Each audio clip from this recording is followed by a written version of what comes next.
خبر آپ کو دیں کہ اسلام آباد کی مقامی عدالت نے فواد چودھری کا 2 روزہ جسمانی ریمانڈ منظور کر کے پولیس کے حوالے کر دیا ہے۔ اس پر مزید تفصیلات جان لیتے ہیں ڈان نیوز کے نمائندے عمر مہتاب برنی سے۔ عمر برنی، بتائے گا مزید کیا پیش رفت سامنے آئی ہے؟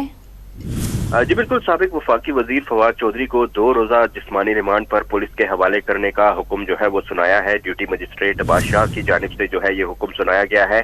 آج پولیس کی جانب سے فواد چودھری کو منہ پر کپڑا ڈال کر جو ہے اسلام آباد کی کچہری لایا گیا تھا اور ان کو ڈیوٹی مجسٹریٹ عباس شاہ کی عدالت میں پیش کیا گیا۔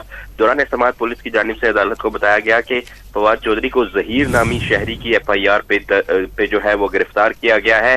ایف آئی آر کے مطابق فواد چودھری نے جو ہے وہ ظہیر نامی شہری سے 50 لاکھ روپے لیے تھے اور ان کو کہا تھا کہ ان کو نوکری جو ہے وہ دی جائے گی، تاہم فواد چودھری کی جانب سے یہ وعدہ پورا نہیں کیا گیا، جس کے بعد جو شہری نے پیسے واپسی کا تقاضا کیا تو فواد چودھری کی جانب سے انہیں جان سے مارنے کی دھمکیاں جو ہیں وہ دی گئی۔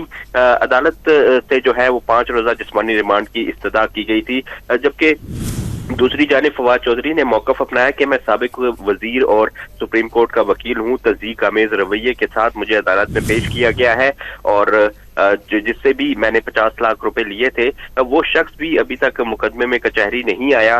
اس کے علاوہ فواد چودھری کی جانب سے کہا گیا کہ مجھے بچوں سے ملنے کی رسائی دی جائے اور میرے پھیپھڑوں کا مسئلہ ہے، مجھے ڈاکٹر سے بھی ملنے کی رسائی دی جائے۔ عدالت کی جانب سے جو ہے فواد چودھری کو 2 روزہ جسمانی ریمانڈ پر پولیس کے حوالے کرتے ہوئے جو ہے وہ کہا گیا کہ اس مقدمے کی جو ہے وہ تحقیقات مکمل کی جائیں۔ بہت شکریہ تفصیلات دینے کے لیے عمر مہتاب برنی۔